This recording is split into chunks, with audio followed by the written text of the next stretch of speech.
દર્શક મિત્રો, હું છું પરમાર અનિશા. તમે જોઈ રહ્યા છો લોક સામના ન્યૂઝ. તો જોઈએ આજના સમાચાર. ભાવનગરથી અમારા રિપોર્ટર ગૌતમ બારિયા સાથે. ભાવનગર શહેરમાં ગંગાજળિયા તળાવ માર્કેટ પાસે કટલેરીની દુકાનમાં તાળા તૂટ્યા. ગંગાજળિયા તળાવ માર્કેટ પાસે કટલેરીની દુકાનમાં રોકડ રકમ લઈ ચોર થયા ફરાર. મધરાત્રિના સમયે એક ચોર દ્વારા પથ્થર મારી તાળું તોડ્યા હોવાનું દુકાનદાર પાસેથી જાણવા મળ્યું. જ્યારે આ સમગ્ર બાબતના સીસીટીવી પણ સામે આવ્યા. કટલેરીની દુકાનમાંથી રોકડ રકમ ઉઠાવીને ચોર થયો રફુચક્કર. સમગ્ર બાબતે પોલીસને જાણ થતાં ઘટના સ્થળે દોડી આવી અને ચોરને પકડવા ચક્રો ગતિમાન કર્યા. ઓકે, તમારું નામ? રૂપચંદભાઈ. રૂપચંદભાઈ, કઈ જગ્યાએ દુકાન છે? શેની દુકાન? તળાવમાં છે, કટલેરીની દુકાન છે. તમારે વહેલી સવારમાં ચોરી થઈ છે, કેટલા પૈસાની ચોરી થઈ છે, કેવી રીતે તમને ખબર છે? મને દુકાનમાં ચોરી થઈ 5-6 હજાર રૂપિયાની અંદર.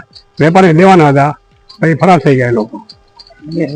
કેવી રીતે જાણ થઈ તમને? આ દિનેશભાઈ બાજુમાં દુકાન છે ને વેપારીની, એને મેં ફોન કરેલો. પછી એટલે હું તરત દુકાન આવ્યો. પછી દુકાન ખોલી મેં, એમાં રકમ નીકળી ગઈ કેટલા રકમ? 5-6 હજાર રૂપિયા. મારું નામ વિજયભાઈ છે. મારી દુકાન ગંગાજળિયા તળાવમાં આવેલી છે. અમારી બાજુની દુકાનમાં તાળા તૂટી ગયેલા છે. એને જાણ કરવામાં આવી તો જાણમાં ખબર પડી કે 5-6 હજાર રૂપિયાની રોકડ રકમ જેવી વહી ગયેલી છે. તો એની સાથે ત્યારે 112માં કોલ કરીને ફરિયાદ લખાવેલી છે. અને અમારે આ વિસ્તારમાં અવારનવાર તત્વો હેરાનગતિ ચાલુ જ છે. દારૂની બોટલો રાત્રે પડી રહેતી છે.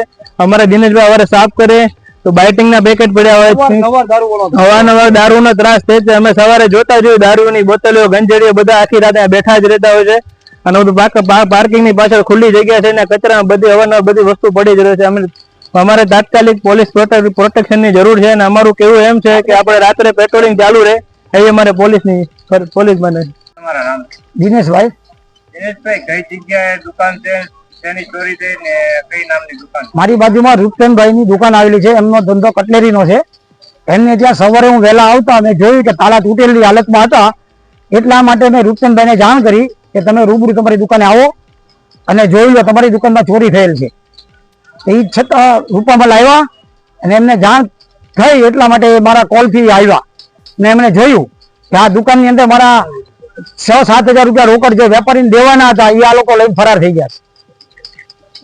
પછી અમે પોલીસને જાણ કરી, 112માં કોલ કર્યો. 112 પોલીસ આવી અને એને પંચનામું લખ્યું અને હવે અમે ફરિયાદ લખાવવા જઈએ છીએ. તો ફરી મળીશું એક નવા સમાચાર સાથે. ત્યાં સુધી જોતા રહો લોક સામના ન્યૂઝ.